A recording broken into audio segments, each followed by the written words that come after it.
This city has stories, and so do we.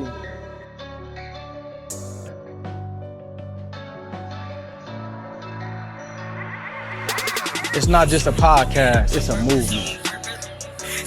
Real stories, real people, real purpose, real purpose. Pull up a seat, get comfortable. Let's talk purpose, pain, growth, and everything in between.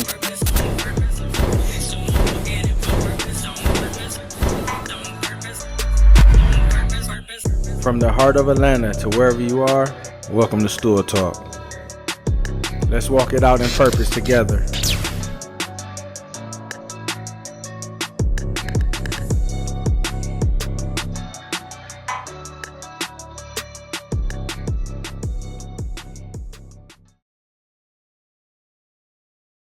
So today with us on Stewart Talk, we're honored to have an amazing guest, a return guest.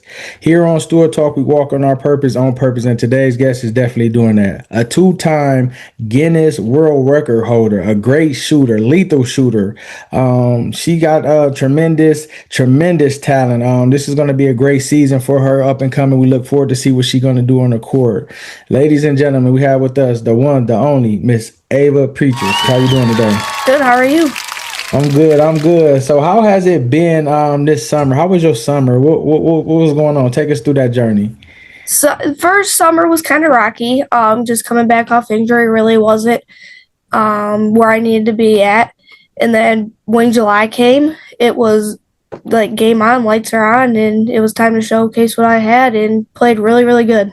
Yeah. Who did you play for this summer? Legends U. Okay. How was it as you got your run back, you got your field back, you got your legs back, you got your shot back? How was that? When was it a particular game that you knew you were back? It was kind of the first game back in July is when I realized, like, okay, I'm back. Yeah, definitely. And you have mentioned last season you only played 6 games due to transfer rules and the injury. How tough was that on your mental and your physically? Mentally, it was like a gut punch. Just having to sit there, watch practices, watch games. It was one of the toughest things ever. But I had to find a different way to contribute. So I would just watch a bunch of film against the other team and study the scouting report to where I was able to still have a voice on the sidelines. And Yeah. then physically, I was just in and out of rehab, in and out of the doctor's offices. And thank God I had a great team of doctors over at Wildwood and 2 therapists, Abby and Tiffany, and my trainer, Coach Terry Hill, who definitely pushed me and got me back to where I was. Because if it wasn't for them, then I probably would have never been back as soon as where I was. Yeah, shout out T too. Shout out Terry, man. We got to definitely get him on here. He's doing some amazing things. I grew up with him just to see what he's doing to the community and the impact that he's putting in. What helped you stay locked and motivated while you weren't able to complete, like, you didn't get down, you did the other stuff, but you had to really fight it day by day. What helped you each and every day? Because I'm sure it was ups and downs. I would say studying the game, especially the other team, because I still need to be a part of it and doing something. So I would just study the other team when I was done with all my classwork and basically just watch what their tendencies were to where it was game time. I was able to talk to my team on the sidelines and let them know what was going on. Yeah. And now that you're back healthy, what are you most excited to show this season coming up? The player I could have been last year, but even better. Yeah, definitely. How has the time away from the court changed your perspective as a player and a teammate? As a player, it made me want to work even harder, and I had to treat my body a little bit differently than what I used to before. I had to take more rest days and do more recovery and rehab sessions than I had before. And then as a teammate, just finding different ways to contribute and Yeah. trying to lead in different ways. Yeah. What type of leader would you say you are, especially when you're on the court? Do you lead with your voice or you lead with your play or both? I would say both. Yeah. What are some personal goals for you coming up to your senior year? I would say to get some accolades, for me to build a bond with my team since I wasn't able to play last year. So for them to get used to me and for me to get used to them and to win a state championship. Yeah. How are you approaching this senior season as far as recruiting and with schools and all like that? Are you taking it day by day? Are you letting it worry you a little bit? What's the process during that? I'm kind of now just starting to explore that option. I've talked with some coaches and I'm continuing to build that relationship with them. And then the most important thing is for me to find a school and a program that offers physical therapy or a pathway to that. Yeah. And what would you tell other athletes who may be coming back from an injury or maybe nicked up? What would you tell them as far as to give them motivation and hope that you're gonna get back and you're gonna be better than ever and you're gonna be good? Don't get down on yourself. Keep pushing even when it's tough mentally and physically. And surround yourself with the right people, with the right team of doctors, the right therapists and trainers who have your best interests are going to help you get back. Yeah. When I got Ava on my team, what are you hoping to contribute, especially with the Lady Spartans, to make that deep run? To knock down shots, to open up the drive in the post game in the middle, and vice versa for them to get the drive going in post game, which opens up me on the outside. Yeah, definitely. I could definitely see that with you and Laston too as well. Definitely.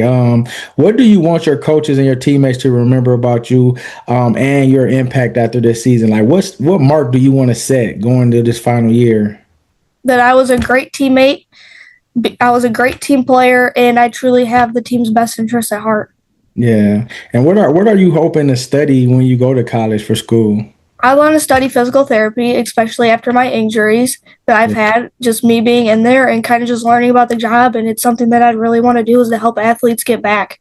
Yeah, yeah, definitely. How do you lead by example, especially after going through a challenging year, coming back this year? Keep pushing even when it's tough, mentally and physically, and just trusting the process. Yeah, you're known as a deadly shooter. What's your shooting routine like in and out of season? In season is definitely different than out of season because we have practices and I also have early morning workouts. So I would say I try to make around between 2 and 500 shots.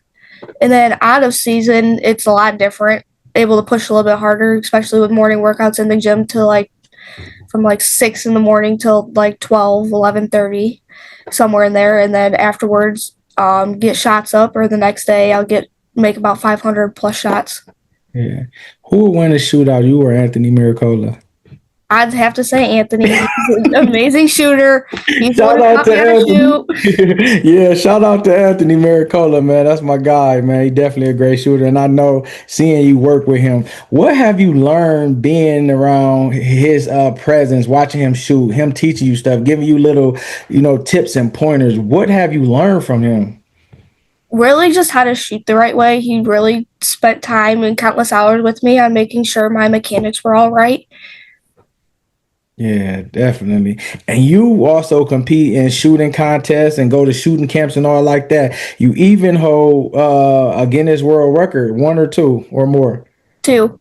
Two Guinness World Records. Tell us about that experience and tell us how that happened. It was a great experience. Anthony really pushed me into starting to do it. He gave me the idea to the first one, and then he kind of gave me the idea to do the second one. So I said, why not? Let's do it. And it also helped me with actually getting my shot off quicker because I had to shoot a little bit quicker than what I was used to. And just that's what's helped me a lot is getting my release off so quick. Yeah, definitely. How do you handle pressure in big shooting moments or clutch shooting? Because at your old school, you were knocking shots down, clutch moments. So you're used to it. It's in your DNA. You're going to be ready this year. How do you handle that moment when you know we need a basket and I got to deliver? I really try not to think about it. Just go out there like it's a regular day in the gym, just shooting. Yeah. What makes a great shooter in your eyes beyond just the mechanics? I would say your footwork, your craft, and studying it because you can learn so many different things by just studying the game, especially other players. You can learn how they shoot, how their footwork is, and how their craft is, and you can kind of translate that into your game. Yeah. Um, what's your favorite post practice snack? Like when you just had a great practice, a great workout. What's the snack that you go to? I would have to say a Lenny and Larry's peanut butter chocolate chip protein cookie. Hold on, I'm gonna write that down. You said Lenny and Larry's? Yes. Okay. You might be on to something. Okay, what's your favorite NBA and WNBA shooter of all time? This is a little hard to choose from. On the NBA side, I have like three of them that's hard for me to choose from. Same for the WNBA side, so I'll just name all six of them. So Yeah. on the NBA side, I would have to go Steph Curry, Klay Thompson, and Luka Doncic. On the WNBA side, I'd have to say Allie Quigley, who just retired. She's an amazing shooter. Sabrina Ionescu just won a 3-point contest again. And Kayla McBride for Minnesota, who's also a knockdown amazing elite shooter. Wow. What's one drill that you swear by? I would say shot form, just for me being as a shooter, because you're able to work on your mechanics and make sure your shot's right. Yeah. What's that go-to song that you use warming up, whether you're shooting or before a game that get you hyped? I would just say The Show Goes On by Luke Fiasco. It's kind of calm, but it also gets you a little hype. Yeah. Best gym to shoot in besides your own, besides that start. I would say it would be Anthony Maricola and Keyshawn Johnson, along with Coach Terry Hill, because they've helped me get to where I am along the ways, and it kind of just feels like home. Yeah, yeah. Shout out to Keyshawn too as well. What's your favorite sports movie? Happy Gilmore. Happy Gilmore. So you gotta watch Happy Gilmore too, right? Yes. Yeah, definitely. What's your dream college to pay for? Did you ever have a dream school that you wanted to play for when you were little, when you first started playing basketball and you got into it? Michigan. Okay. I'm a big Michigan fan. Oh, okay. What's something fans don't know about you? I like to golf for fun. Golf? Yes. Wow. Wow. Wow, that's amazing. How do you mentally reset after a bad shooting night? I try not to dwell on it a lot and really just go in and thinking, hey, there's another day and I can shoot a lot better than what I did last night. Yeah. What's the most threes you ever made in a game? 11. Wow. That game that you had 11, did you know that it was going to be one of them days? Did you wake up? Did something seem different? Did you just was in warm up like, yeah, it's going to be one of them games? How was that?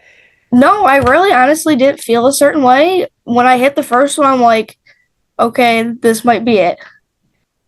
Who did y'all play? It was an AAU game. It was freshman year. We were in Oh, okay. Pennsylvania. It was a late night game. It was like 9:30 at night. Well, I We know didn't get out of there till like close to 11. I know the crowd was going bananas. Wow. I'm gonna ask you a series of questions. You either pick one or the other. A game winner at the buzzer or a perfect shooting night? I'm gonna say a game winner at the buzzer, a buzzer beater, since I hit one in the City League Championship game. It was a buzzer beater right before halftime, kind of a little momentum change in the game. Yeah. Who did y'all play against? Bowser. Wowzer, yeah, definitely. How did you feel like, man, I contribute, I hit one, like, because that was a clutch shot. How was you feeling at that moment? I was kind of in shock. I'm like, because I was kind of off in the beginning, and I hit it, and I'm like, that was a big momentum change. Yeah, definitely. Step back three or catch and shoot. Catch and shoot. Okay. Practice grind or game day energy. You gotta have a practice grind in order to have game day energy. Yeah, yeah, definitely. Pull up jumper or corner three. Corner three. Free throws or mid range. Free throws. High tempo offense or high half court execution. So I like both. You can have a high tempo offense and have a half court execution as well. Yeah, definitely. Home gym or away gym. Home gym. Warm up music or silence and focus. So it kind of depends on what day I'm in. Some days I want to have music, some days I don't. Yeah. Okay, this is gonna be something that you will be going into in physical therapy and some ice bath or stretching sessions. I like both. Okay. Just nice to have a good little ice bath, kind of just let my muscles What relax. about the gun that everybody's using? Is that helpful? Yes. Okay. Theraguns are very helpful. So are Normatec boots, which I have a set, which are amazing. Okay. And then ice bath, really great, just to let the muscles relax. And stretching session is also amazing, just to kind of get your muscles a little loose. Yeah. When you were in there, were you asking them different questions? Yeah, I would ask them all the time about like what can I do in order to get this calf strain out or Yeah, get this muscle knot out. definitely. What's your favorite app that you're using the most on your phone? I'd say Twitter. Twitter. Yeah. What's the number one go-to emoji? I'd say the heart emoji. Or emoji. What's that guilty pleasure snack? Ooh, I'd have to say it's an ice cream shop around here. My family owns it. It's Mr. G's barn, and they have a chocolate peanut butter sundae that is to die for. Yeah, I did not know your family owned that, man. I miss home now. You making me miss home, Yeah, man. my mom's side, so it's actually her cousin. Yeah. Her daughter owns it. Her Wow. husband owns it. Yeah, yeah, definitely. So with this year coming up, what's your motivation? What's your focus school wise and on the court? School wise is to give it 110% since to be my senior year last year, and same thing with basketball wise. It's kind of go big or go home. Yeah, definitely. And what's your words of encouragement for the youth who looking to play at an elite level like you? Keep working hard, keep trusting the process, and surround yourself with the right people.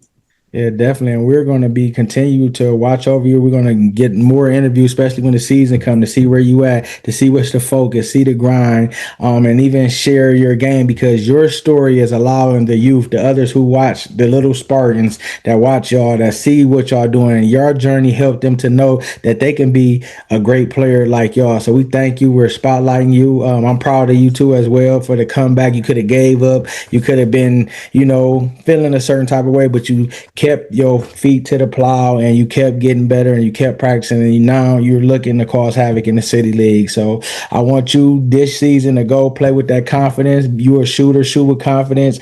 Don't be timid. Know when you go on that court, you got something to prove. And we just pray that God send the right college to you, to fit that's for you with the program and everything that you need that fits you, when they reach out. So continue to do your thing.